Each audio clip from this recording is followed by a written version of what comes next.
Bulloo Entertainment faana haa hojjennu jechaa namoota fiilmii hojjechuu barbaadaniif gatii salphaadhaan tajaajila kaameeraa fi editingii ni kennina. Akkasumas YouTube fi viidiyoo waraabbii editingii ni hojjenna. Gatiin keenya baay'ee salphaa yommuu ta'u wantoota nama bashannansiisanis kan akka gaaffiif deebii namoota sirba hojjetanis YouTube keenya irratti ni gadhiisnaa fi beeksisa adda addaa ni hojjenna.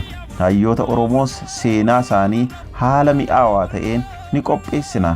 Bulloon akkuma maqaasaa kan nama bashannansiisuu fi nama hawwisiisudha.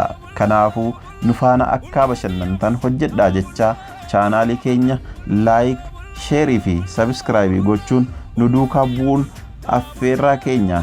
Galatoomaa.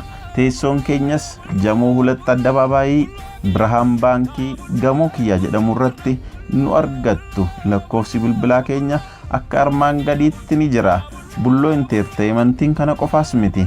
Warri YouTube qabdanis stuudiyoo keenyatti gatii salphaadhaan siniif hojjechuuf qophii keenya xumurree sin eegaa jirra. Koottaa waliin hojjennee waliin haa guddannu. Bulloo Entertainment kan afaaniif aadaa fi artii afaan Oromoo guddisuuf dhaabbate. Bulloo